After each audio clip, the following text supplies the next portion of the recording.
आता आपल्या आवडत्या मालिकेचे संपूर्ण भाग मालिका प्रसारित झाल्यानंतर लगेचच पाहू शकता पूर्णपणे मोफत फक्त सन नेक्स्ट वर। वेदा,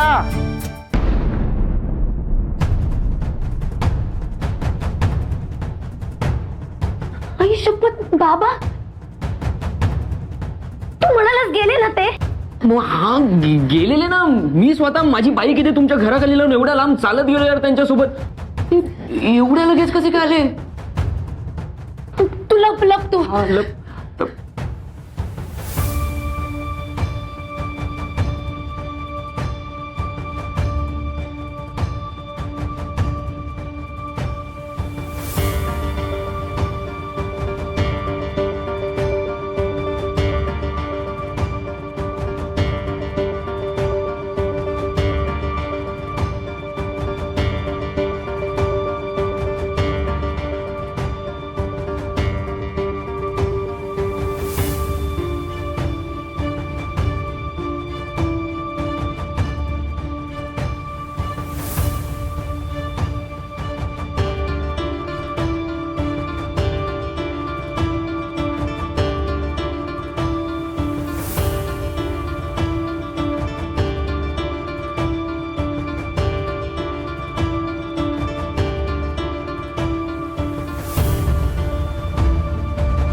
वेदा, हे वेदा,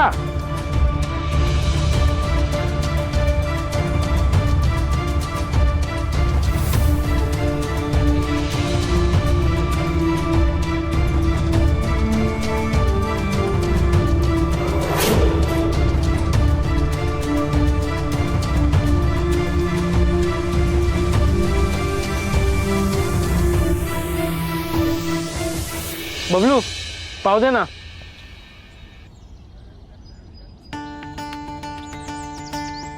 दादा, दादा,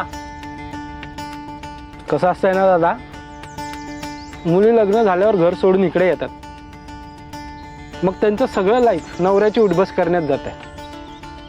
अहो त्यांना बी वाटतं नवऱ्याने आपली एखादी अमुक हौस करावी, एखादी अमुक मौज करावी, पण कसं आहे, त्यांच्या हौसे मौजेची लिस्ट किती बी मोठी असली का नाही तरी एका गजऱ्यावर काम होऊन जात आहे बघा। गजरा हाय का आता समीर दादा?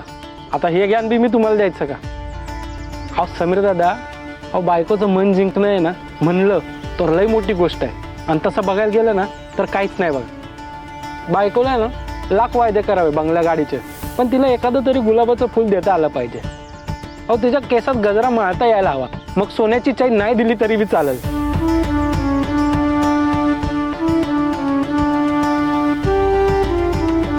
पण आपलं कसलं काय, आपण आपले दिवस रात्र कामामध्ये, अहो कामानिमित्त आपण घराबाहेर आणि बाहेरचा माणूस आत,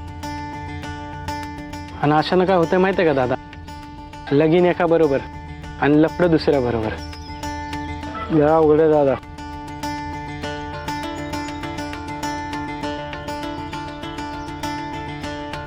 तुझा नवरा तुझ्या जवळ तरी असतो का? खरं सांगू का, तो इथे नसताना तू ज्या गोष्टी माझ्यासाठी करतोस ना, म्हणजे मला समजून घेतोस, मला एवढा आनंद देतोस, माझ्या छोट्या छोट्या गोष्टींचं कौतुक करतोस, यातच मी खुश आहे।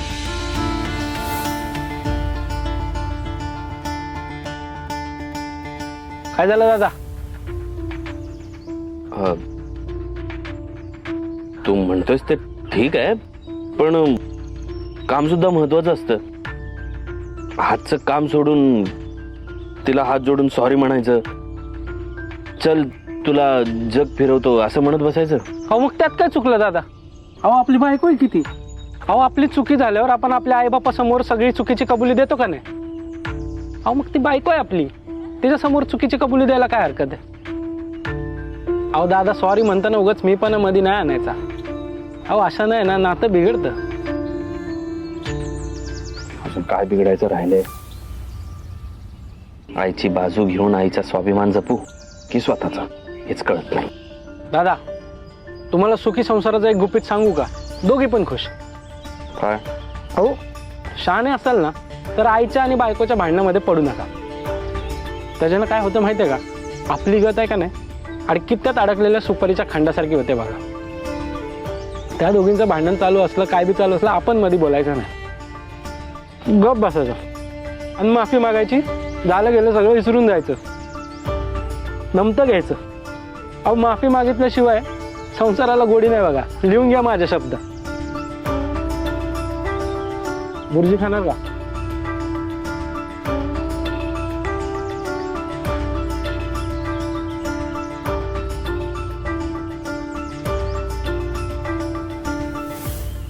मी लाख माफी मागेन पण ओवी मला माफ करेल?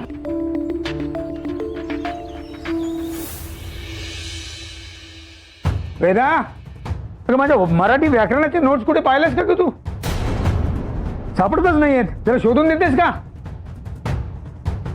हा देते देते. फोटोग्राफर आला आणि घाईघाईत गेलो मी.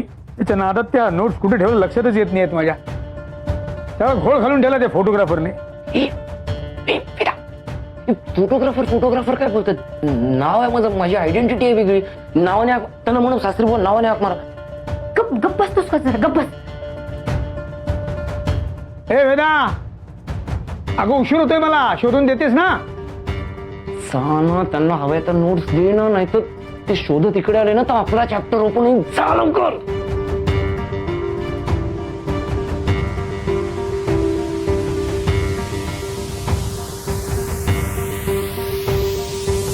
वेदा, अगं हा काय तू अजून इथेच? अगं माझे नोट्स शोधून देत होतीस ना तू? भाजी करपली असती ना म्हणून थांबले होते. अगं, पण मला उशीर होतोय ना बाळा. असं काय करतेस तू? तुम्हाला नोट्स हव्यात ना, मग मी बघते ना बाबा. तुम्ही का टेन्शन घेतात? चला. हो नाही मी बघते ना, मी आहे ना बाबा. बाबा बसा ना तुम्ही. तुम्ही टेन्शन काय घेता हो हो, हो, लगेच? tension. बसा बसा. अगं, ती मुलं सगळी वाट बघत असतील ना तिकडे बघा. हा बरोबर आहे, पण मला सांगा ना, मी शोधते ना. मी बरोबर. हे बघते. बघ हे बघ, त्या वरच्या आपल्या जुन्या कपाटात बघ. ती आबा वाचायला घेऊन गेली असेल वरती. बघ जरा सापडतायत का ती? हा बघते बघते. बघ बघ बघ. हे वेदा, अगं जर पाणी देतेस का? नाही नाही नको नको. घेतो बीच घेतो.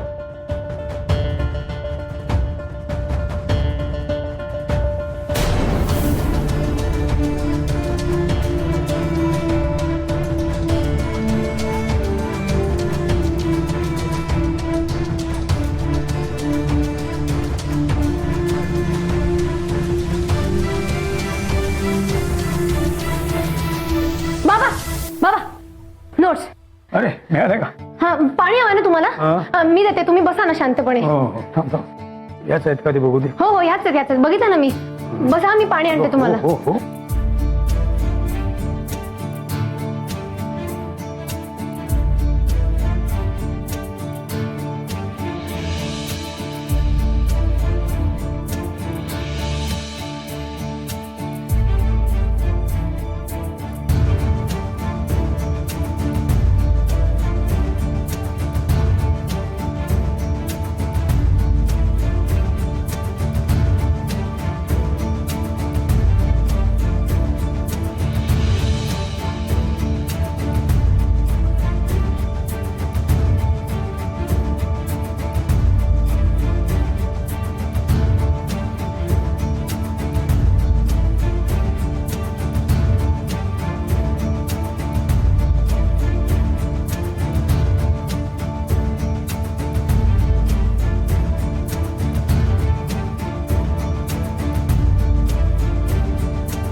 अगं मीच आहे काय एवढं दचकायला काय झालं तुला हा काही नाही, ते खूप दिवसांनी गेले ना किचन मध्ये.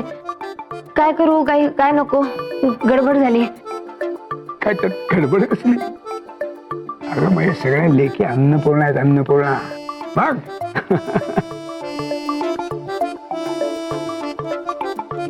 मी बघते ना बाबा काय करायचं किचन मध्ये. हो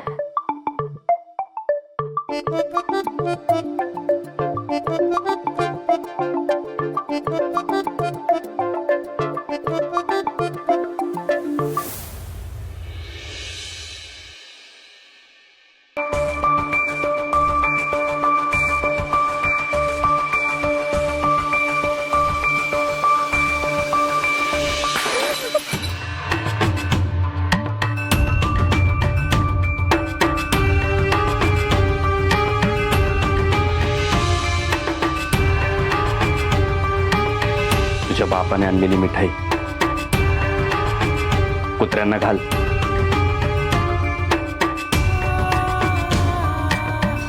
खरं तर माझंच चुकलं. तुला परत या घरात आणायलाच नको होतं. आता चालते हो इथून. वहिनी भूक लागली काही खायला आहे का? हो जेवण तयार आहे, वाढते. वहिनी किती शांत वाटतंय ना घरामध्ये. काय गंमत असते ना. घरातली चांगली माणसं बाहेर गेली की घर रिकामं रिकामं वाटतं आणि डोक्याला ताप देणारी माणसं बाहेर गेली ना की घर शांत शांत वाटतं. हो ना? दे टाळी. वा छान. यासाठी सतत वहिनीची पाठराखण चालू असते.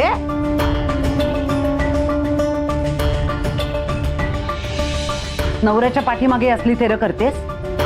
काय लाज नाही वाटली का ग तुला असं करताना? वहिनी आई आपल्या नात्याबद्दल जे काही बोलली ते नुसतं आठवलं तरी डोक्यात सणक जाते माझ्या. तर रागाच्या भरात मी तुला आई म्हणालो. तुला आवडलं नाही आवडलं मला माहित नाही. उलट आईशी भांडलो म्हणून तुला रागच आला असणार मला माहितीये. पण माझ्या बोलण्याचा अर्थ इतकाच होता की या घरात काहीही झालं तरी एक माणूस नेहमी तुझ्या बाजूने उभा राहील. तो म्हणजे मी. जाऊ द्या तो विषय.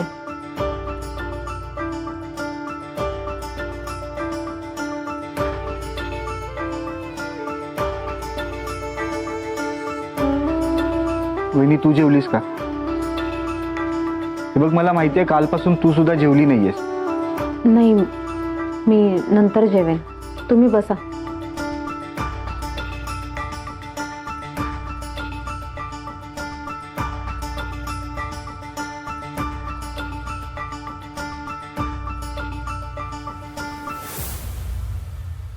बरं वहिनी तुमच्या माहेरी किचन कोणाची टेरिटरी होती का? म्हणजे तुझी की वृंदाताईची? आम्ही दोघी स्वयंपाक करायचो. दुपारचं जेवण ताईने केलं तर रात्रीच्या जेवणाची जबाबदारी माझी. पण खरं सांगू माझ्यापेक्षा वृंदाताई खूप छान जेवण करते. मी तर वृंदाताईच्या हातचं जेवलो नाही ना. पण मी बेट लावून सांगू शकतो वहिनी आज जर का वर्ल्ड लेवलची कुकिंग कॉम्पिटिशन झाली ना तर तुझाच नंबर पहिला येईल. एक नंबर लोणचं बनवलंयस तू. आणि ही डाळ कमाल झाली हा खरंच. आवडली? थांबा आणखी नाही. थांब थांब इथे संपू दे आधी. तू ना जरा बस निवांत आता. ह्या घरी आल्यापासून तुला शांत असा वेळ पहिल्यांदाच मिळत असेल आता. आपल्या घरातले ते विलन चंगू मंगू नाहीयेत ना तोपर्यंत मस्त एन्जॉय करून घे ही शांतता. आकाश भाऊजी हो सासूबाई आणि गुड्डीच्या पाठीमागे हे असं बोलणं बरं नाही. मी फक्त चंगू मंगू म्हटला तर चंगू म्हणजे आशाबाई आणि मंगू म्हणजे गुड्डी. हे तुझं तूच ठरवलं बाबा. माझी काही चूक नाही. आकाश भाऊजी तुम्ही पण ना. थांबा मी भात आणते.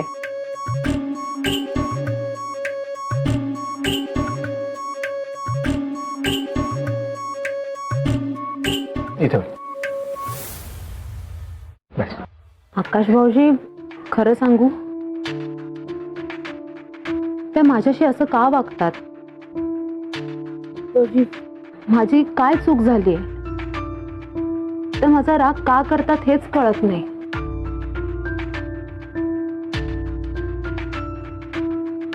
वहिनी, तुला एक शॉर्ट स्टोरी सांगू मी. एक साधू महाराज पाण्यामध्ये अर्घ्य देत उभे होते. तेव्हा ना त्यांना पाण्यामध्ये बुडणारा विंचू दिसला. साधू महाराजांना त्याची दया आली. साधू महाराजांनी अलगद त्या विंचवाला हातात उचललं आणि त्या विंचवाने साधू महाराजांच्या हातालाच दंश केला. साधू महाराजांना त्रास झाला. त्यांनी हात झटकला आणि विंचू पुन्हा पाण्यात पडला, पुन्हा बुडायला लागला. साधू महाराजांना त्याची पुन्हा दया आली. त्यांनी पुन्हा त्याला हातात. मला माहिती आहे ही गोष्ट. साधू महाराजांनी विंचवाला वाचवलं कारण वाचवणं हा त्यांचा स्वभाव होता आणि विंचू नांगी मारत होता कारण दंश करणं हा त्याचा स्वभाव. You said it. शोभतेसा मास्तरांची मुलगी. हुशार आहेस वहिनी. पण वहिनी, म्हणजे तुला आता हेही कळलं असेल की तो साधू म्हणजे तू आहेस आणि तो विंचू म्हणजे आई. वहिनी, माफ करणं हा तुझा स्वभाव आहे आणि कळ काढणं आईचा स्वभाव. भैया, तुझा काही दोष नाही. तुझ्या जागी दुसरं कोणी असतं ना तरी आई असंच वागली असती. तिचा काही स्वभाव बदलणार नव्हता. वहिनी, आई आई म्हणून कितीही ग्रेट असली ना तरी ती सासू म्हणून कशी वागते यावरनं ठरतं की ती बाई म्हणून कशी. आणि बाईपणाच्या या परीक्षेत आपली आई सपशेल फेल ठरली आहे वहिनी.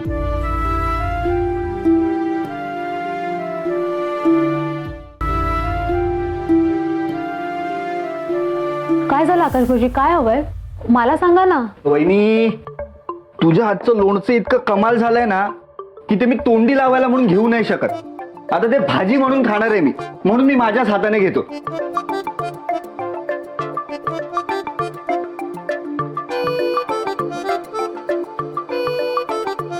आकाश भाऊजी एक सांगू,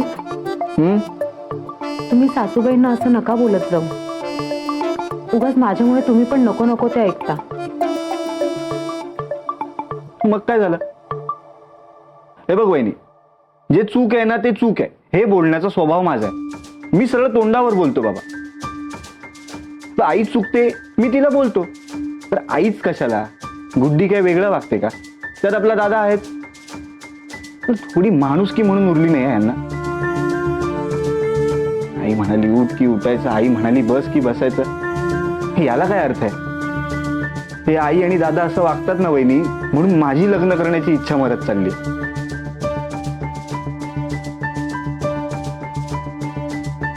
अच्छा, म्हणजे तुमची लग्न करायची इच्छा होती तर कोणी बघितली आहे का? सांगा ना, कोण आहे? झालं, टाकलीच गुगली. बघ वहिनी, तसं काही नाहीये. हो सांगा ना, काय भाव खाताय?